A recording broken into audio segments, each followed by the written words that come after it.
Welcome dear student, SM online class में आपका स्वागत है। और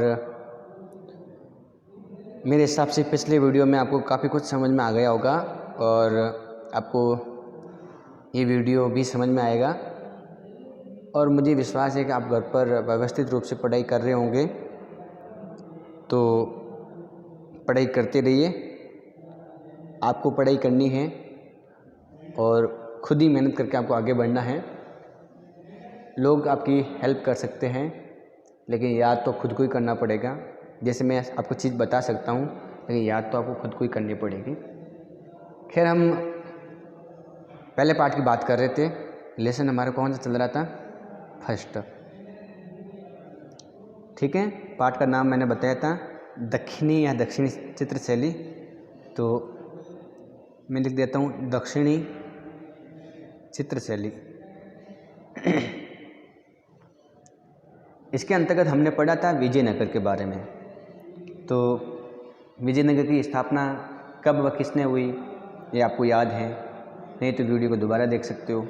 इसके अलावा हमने ये भी पढ़ा था कि विजयनगर का विस्तार कहाँ कहाँ है, विजयनगर का महत्वपूर्ण उदाहरण कौन सा है, उसकी बात की थी।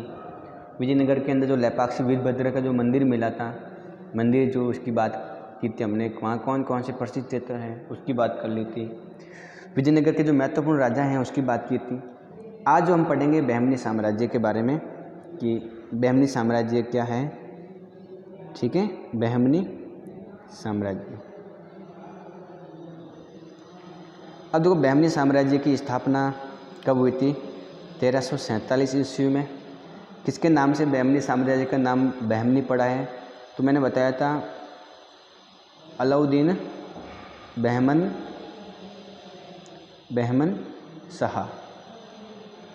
इसके नाम से है ही बहमनी साम्राज्य का नाम क्या पड़ा? बहमनी पड़ा है। किसके नाम से? अलाउद्दीन बहमन शाह के नाम से। इस साम्राज्य का एक प्रसिद्ध कला प्रेमी शासक था, सुल्तान था, कला प्रेमी। कला उसको बहुत बढ़िया लगती थी, जिसका मैंने नाम बताया था फिरोज शाह। क्या नाम बताया था मैंने? फिरोज शाह, जो एक कला प्रेमी और विद्वान शासक था। इसको काफ़ी नॉलेज था। इसको कहते हैं कि गणित में और विज्ञान में काफ़ी रुचि थी, साइंस और मैथ में इसकी काफ़ी रुचि थी। किसकी? फिरोज शाह की। ये भी आपको ध्यान में रखना है। और अगर हम दक्षिण भारत में देखें तो ये जो बहमनी साम्राज्य है वो आपका कहाँ पड़ता है? तो हमने यहाँ तक तो बात कर ली थी कि ये जो नीचे तो विजयनगर है, उसके बाद में यहाँ तक ये जो है वो आपका बहमनी साम्राज्य है। कौन सा साम्राज्य?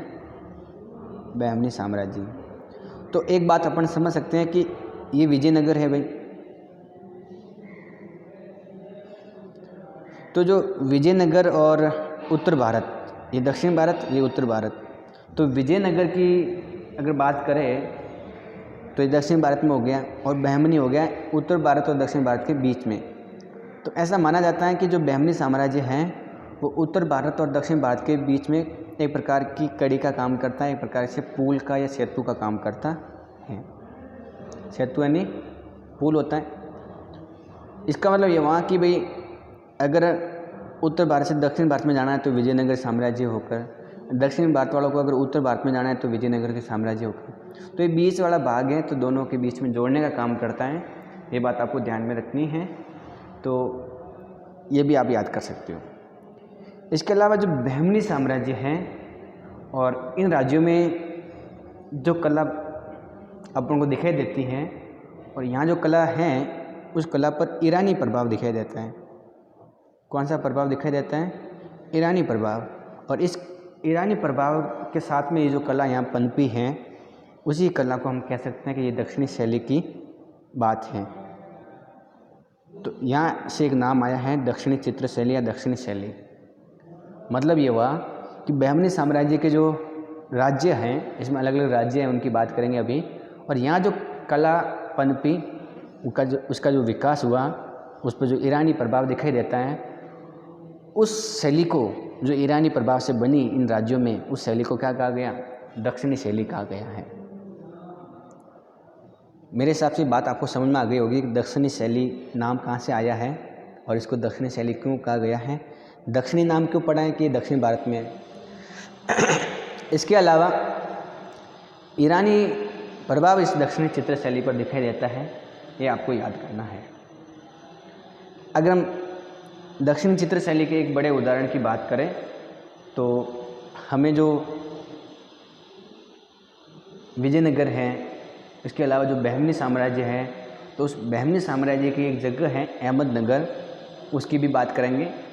तो एक बात आपको याद रखना है कि दरअसल जो बहमनी साम्राज्य के जो भी शासक बने, किसके, बहमनी साम्राज्य के जो भी शासक बने वो धर्म को विशेष बढ़ावा देने वाले थे और इसके अलावा वो धर्म को बढ़ाने के लिए हर प्रकार से प्रयास करते थे। इसलिए इन बहमनी साम्राज्य के जो शासक हैं उन्होंने जो पड़ोस विजयनगर उसकी जो भी कला थी उसको अपनाया नहीं, उसको आगे नहीं बढ़ाया, उसको संरक्षण दिया ही नहीं।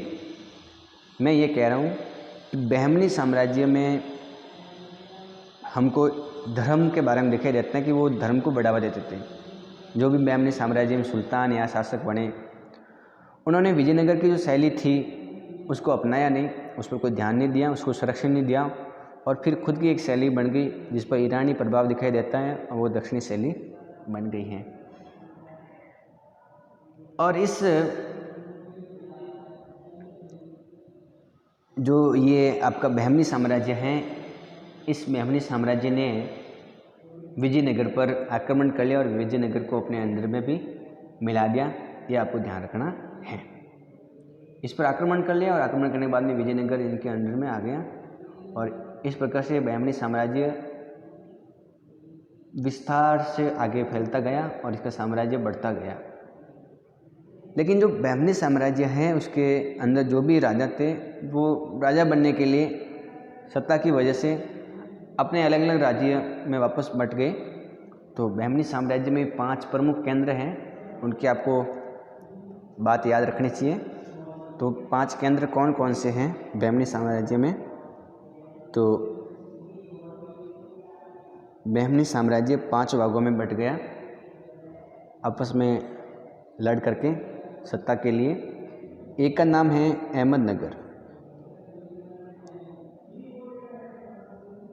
अहमदनगर, ठीक है। दूसरे का नाम आपको याद करना है बीजापुर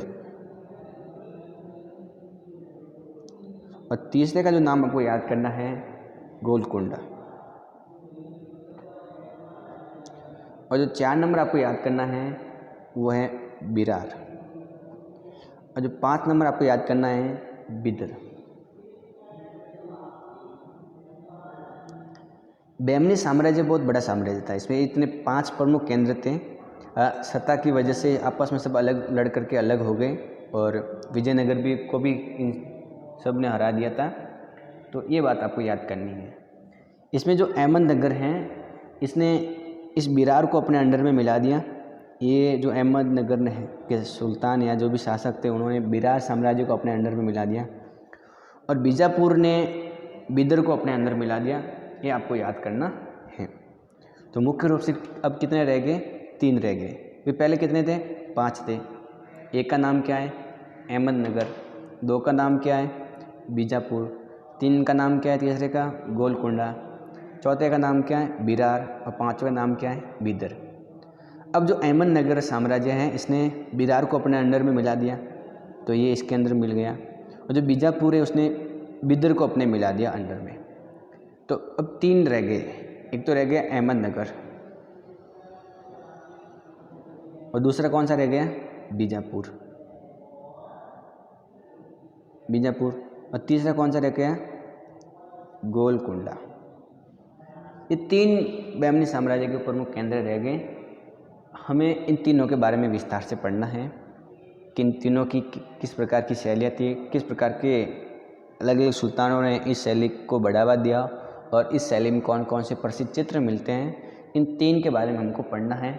जब इन तीनों को पढ़ेंगे तो आपका लेसन भी कंप्लीट हो जाएगा। तो ये बात आपको याद रखनी है। तो एक बात आप ये भी याद कर सकते हो कि दरअसल अलग अलग व्यक्तियों के द्वारा जो दक्षिणी शैली की परिभाषाएं मिलती हैं कि दक्षिणी शैली क्या है। तो अभी तो हमने बात की कि दक्षिणी शैली जो बहमनी साम्राज्य में जो शैली पनपी, जिस पर ईरानी प्रभाव दिखाई देता है, वो शैली कौन सी है? दक्षिणी शैली है। लेकिन एक इतिहासकार था जिसका नाम था हर्मन गोइट्स। इतिहासकार का नाम क्या है?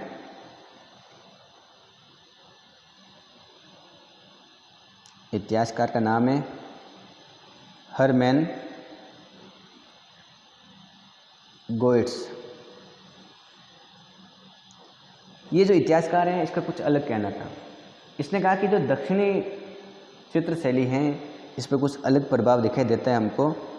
तो इसने कहा कि जो दक्षिणी चित्र शैली है, अगर इसकी बात करूं तो मुझे दक्षिणी चित्र शैली पर जो प्रभाव है वो दक्षिणी ईरानी का दिखाई देता है। एक तो दक्षिणी ईरानी का प्रभाव दिखाई देता है, उसके साथ में मुझे जो अरेबियन कला है उसका भी प्रभाव दिखाई देता है। मेरी बात वापस ध्यान से सुनेंगे। मैं ये कह रहा हूँ कि भाई दक्षिणी शैली क्या है, तो मैंने अभी बताया कि जो बहमनी साम्राज्य में जो शैली पनपी और जिस पर ईरानी प्रभाव दिखाई देता है वो दक्षिणी शैली है दक्षिण भारत के अंदर। लेकिन इतिहास का जो हर्मन गोइट्स हैं उनका कहना है कि जो दक्षिणी शैली है इस पर मुझे कुछ अलग प्रभाव दिखाई दे रहा है। तो भाई हर्मन गोइट्स ने बताया कि जो दक्षिणी शैली है उस पर मुझे दक्षिणी ईरानी का प्रभाव दिखाई देता है और अरेबियन शैली का प्रभाव दिखाई देता है। तो ये क्वेश्चन आपका बन सकता है और वेरी वेरी मोस्ट इसको मान सकते हैं।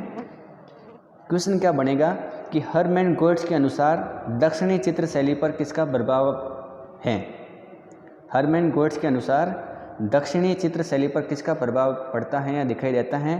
तो आप बताएंगे कि हर्मन गोइट्स के अनुसार दक्षिणी शैली पर दक्षिणी ईरानी का प्रभाव दिखाई देता है और साथ में अरेबियन शैली का प्रभाव दिखाई देता है। एक बात तो आपको ये याद करनी है, इसमें कोई किसी प्रकार की समस्या नहीं होनी चाहिए। इसके अलावा हर्मन गोइट्स ने ये भी बताया कि जो मुग़ल शैली है उस पर भी प्रभाव दिखाई देता है। तो हर्मन गोइट्स ने बताया कि जो मुग़ल शैली है, जिसको हम अगले पार्ट में पढ़ेंगे भी, तो उसने बताया जो मुग़ल शैली है उस पर हमें उत्तरी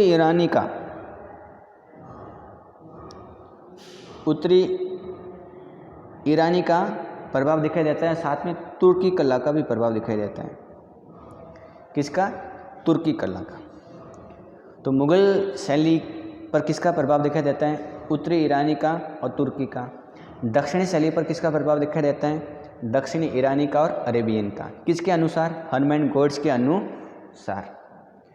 तो अगर आपसे पूछे कि दक्षिणी शैली पर किसका प्रभाव दिखाई देता है, तो दक्षिणी ईरानी का और अरेबियन का। आप कैसे याद कर सकते हो? देखो, दक्षिणी शैली और जबकि यहाँ दक्षिणी ईरानी है, ठीक है, तो ये आप दक्षिणी शैली से दक्षिणी ईरानी जरूर याद कर सकते हो। बाकी तो आपको याद करना ही है कि किस किस का प्रभाव दिखाई दे सकता है और दे रहा है।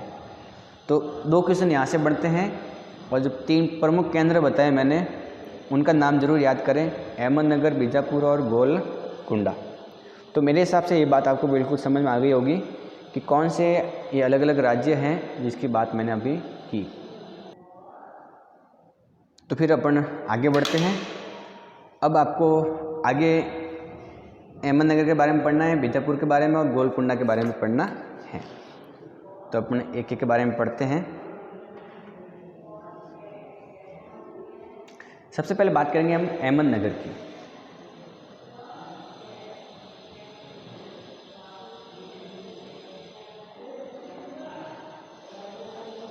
किसकी बात करेंगे हम?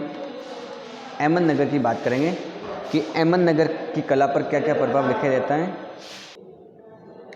तो अहमदनगर की बात करेंगे हम, अहमदनगर साम्राज्य, ठीक है, बहमनी साम्राज्य का ही एक राज्य है अहमदनगर। कहते हैं कि जो अहमदनगर के जो सुल्तान हैं जिनका नाम है हुसैन निज़ाम शाही, हुसैन निज़ाम शाही, अहमदनगर के जो सुल्तान हुसैन निज़ाम शाही हैं, कहते हैं कि इनकी जो भूमिका है विजयनगर को हराने में महत्वपूर्ण रही थी। भाई इन सब ने मिल करके विजयनगर को हराया, लेकिन जो महत्वपूर्ण भूमिका हमको नज़र आती है वो विजयनगर को हराने में, वो इनकी भी आती है कि इन्होंने विजयनगर को हराने में अपनी महत्वपूर्ण भूमिका निभाई, जिनका नाम है हुसैन निज़ाम शाही।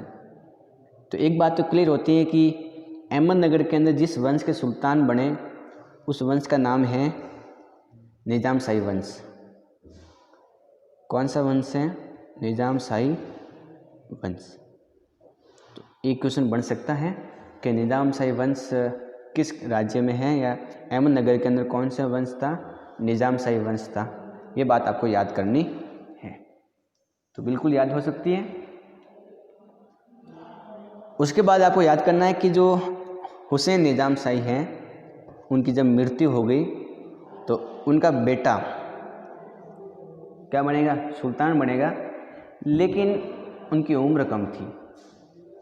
तो हुसैन निज़ाम शाही की मृत्यु होने के बाद में आपको ध्यान रखना है कि उनका जो बेटा मुर्तज़ा था उसे वारिस घोषित किया गया। ठीक है, किसको? उनका बेटा मुर्तज़ा को। हुसैन निज़ाम शाही के बाद में अगला जो सुल्तान है वो कौन बनेगा? वो कौन बनेगा? मुर्तज़ा बनेगा। लेकिन कहते हैं कि इसकी उम्र कम थी, इसलिए ये जो सारे कार्यभार हैं या जो काम है वो इनकी माँ संभालती थी। कौन संभालती थी? माँ संभालती थी। ये आपको याद रखना है। हुसैन निज़ाम शाही की मृत्यु के बाद में जो वारिस हैं वो मुर्तज़ा को घोषित कर दिया, और उसके बाद में उनकी उम्र कम होने की वजह से जो राज्य का जो कार्यभार है वो उनकी माँ संभालती। ये आपको याद करना है। लेकिन बाद में क्या हुआ? बाद में आपको याद करना है कि बाद में अकबर की सहायता से मुर्तज़ा से उसके जो छोटे भाई हैं उन्होंने सत्ता हासिल कर दी। उनके भाई का नाम क्या है? बुरहान। बुरहान बुरहान है। इसने क्या किया कि अकबर की हेल्प लेकर मुर्तज़ा को हटा करके खुद सुल्तान बन गया और इसने सत्ता अपने हाथ में ले ली। तो यहाँ तक आपको बात समझ में आ गई होगी कि अहमदनगर है, उसका वंश है निज़ाम शाही। हुसैन निज़ाम शाही के बाद में मुर्तज़ा बना। उसके समय जो कार्यभार हैं वो माँ संभालती थी, और अकबर की सहायता से जो उनका भाई हैं, छोटा भाई, वो उन्होंने मुर्तज़ा को हटाकर खुद क्या बन गया? सुल्तान बन गया और सत्ता अपने हाथ में ले ली। ये तो दरअसल अहमदनगर की छोटी 2-3 बातें हैं। अपन को कला पढ़नी है, तो अपन इसी की कला की बात करते हैं। अब कला में आपको क्या याद कर रखना है कि जो मुर्तज़ा हैं, जिसकी अभी मैंने बात की है, इसके समय एक प्रसिद्ध ग्रंथ लिखा गया।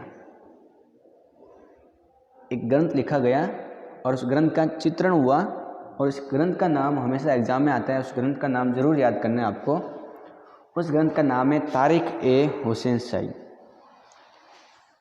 तारीख ए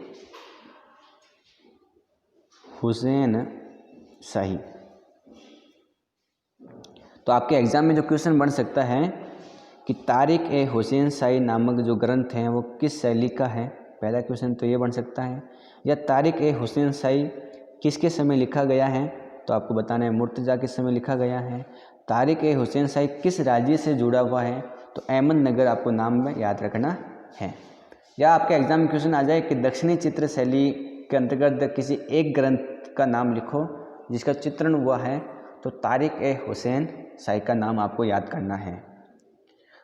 तो आपको याद करना है कि मुर्तज़ा के समय एक ग्रंथ है, उस ग्रंथ का चित्रण हुआ जिस ग्रंथ का नाम है तारीख ए हुसैन शाही।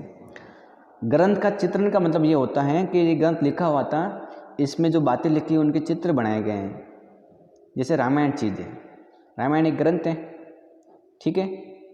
रामायण क्या है? एक महाकाव्य है, बहुत बड़ा ग्रंथ है। अभी रामायण में जो बातें, जो कहानियाँ, जो चीज़ें लिखी हुई हैं, उनके अनुसार अगर कोई व्यक्ति चित्र बनाता है कि भाई राम जी ने रावण को मारा, तो इस प्रकार का चित्र बना दिया राम जी और रावण का। या जैसे इसमें राम जी जंगल जा रहे हैं या सीता का हरण हो रहा है, जटायु और रावण के बीच में लड़ाई हो रही है, इस प्रकार के अगर चित्र बनाते हैं पूरे रामायण के, इसका मतलब ये रामायण जो उन्होंने बनाई हैं, जिसके अंदर चित्र बने हैं, तो ये क्या हो गई? चित्रित रामायण हो गई।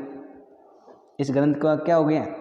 चित्रण हो गया, इस पर चित्र बनाए गए। तो उसी प्रकार जो तारिक हुसैन शाही ग्रंथ हैं, उसके समय, किसके समय? मुर्तज़ा के समय इस ग्रंथ के अंदर इस प्रकार से सम्मिलित चित्रण कार्य हुआ। ये आपको याद करना है और इसको आप अच्छी तरह से याद रख सकते हो। एग्जाम में अनेक बार इससे संबंधित क्वेश्चन आते रहते हैं। ठीक है, तो ये बात आपको याद करनी है। इसके अलावा आप ये याद करेंगे कि ये जो ग्रंथ हैं, इस पर जब चित्रण कार्य हुआ है तो इस पर किसी का प्रभाव पड़ा है। इस पर जो प्रभाव है वो एक अलग विशेष चीज़ का प्रभाव पड़ा है, और इस पर जो प्रभाव हमको नज़र आता है वो जो मालवा है उसका एक ग्रंथ है नियामतनामा। नियामतनामा, उस नियामतनामा का प्रभाव हमें यहाँ पर दिखाई देता है। ये बात आपको याद करनी है। तो तारिक हुसैन शाही नामक ग्रंथ पर किसका प्रभाव दिखाई देता है? मालवा के नियामतनामा ग्रंथ का प्रभाव दिखाई देता है। मालवा जानते हो ना?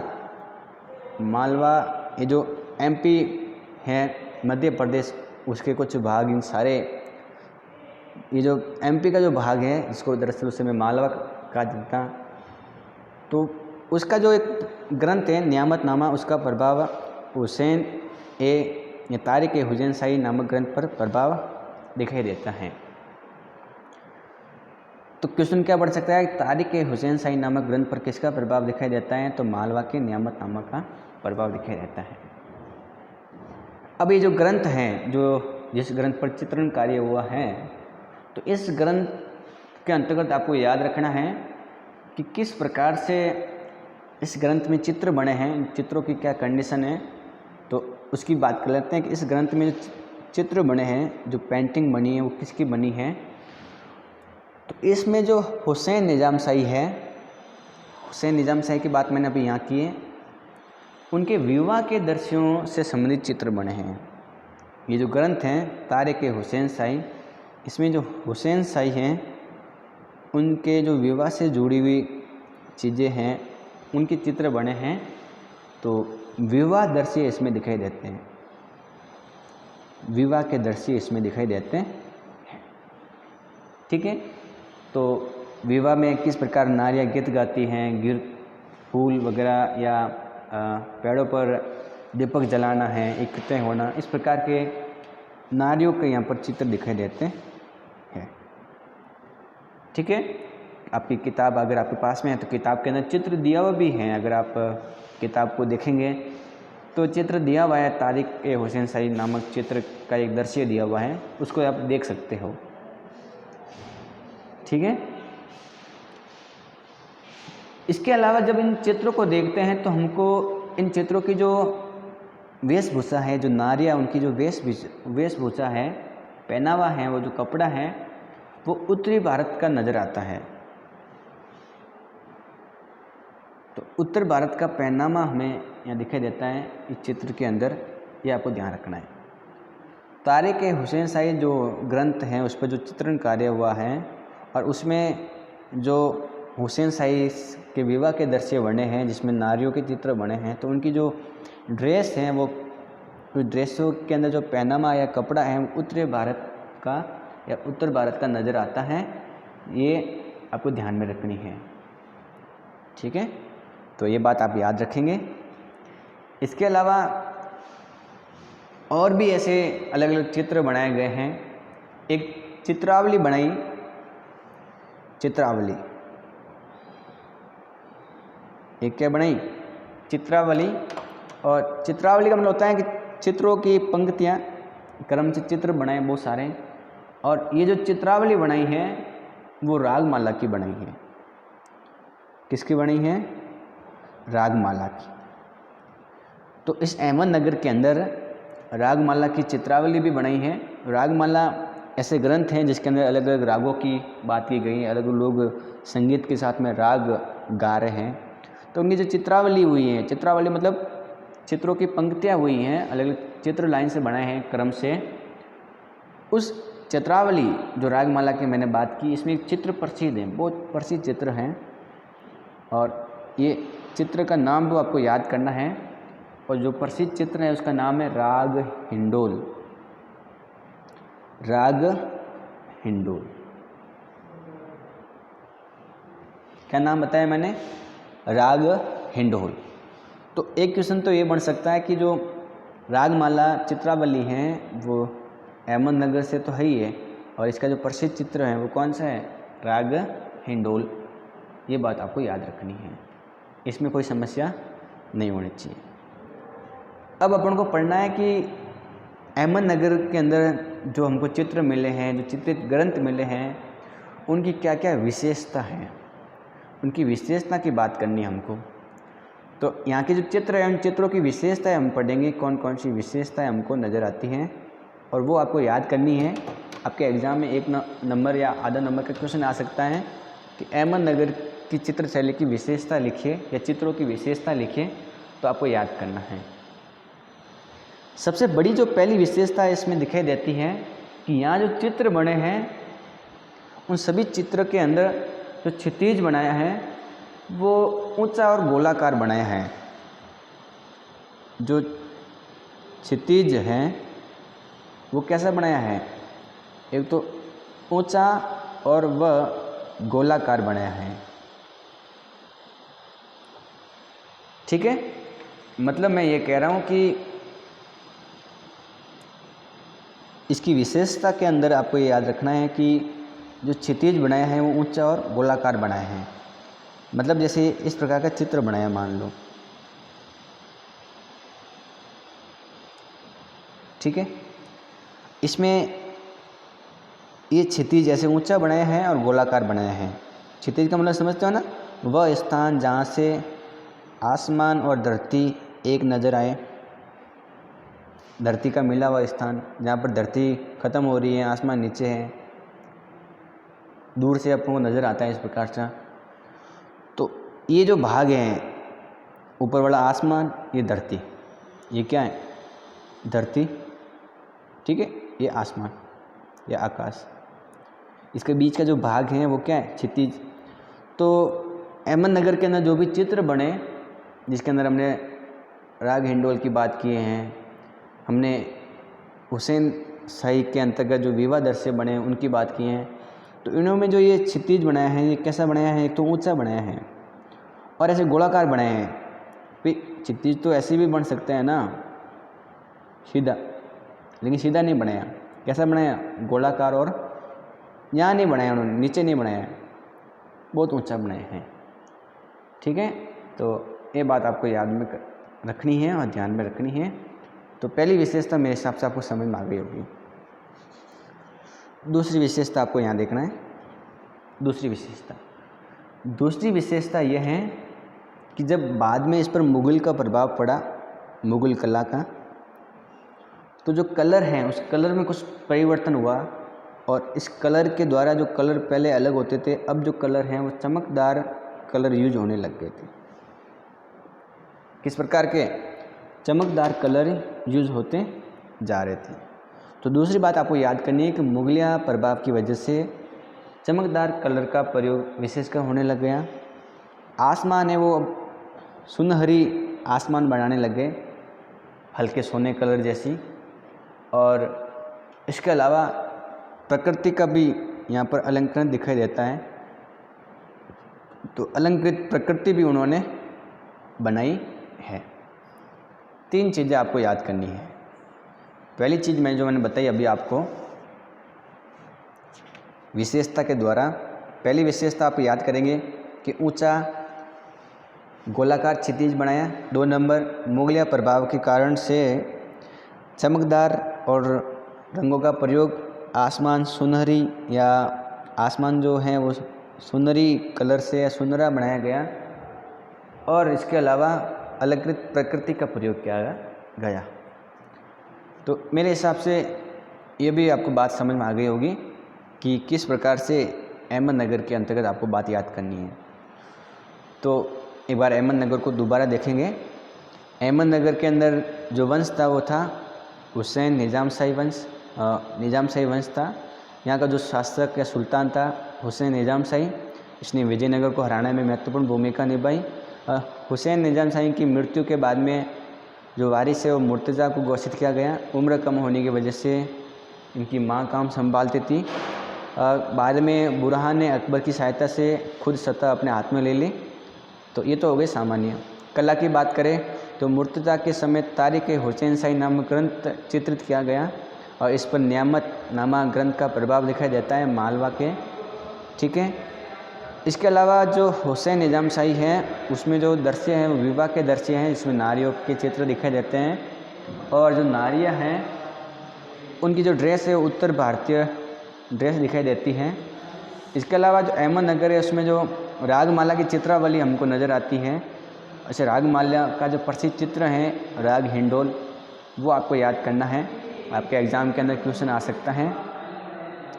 इसके अलावा विशेषता की हम बात कर रहे थे तो क्षितिज ऊंचा गोलाकार हो गया और मुगलिया प्रभाव इसमें दिखाई देता है। बाद में चमकदार कलर का प्रयोग हुआ है, आसमान सुनहरी बनाई है, प्रकृति को अलंकृत बनाया है।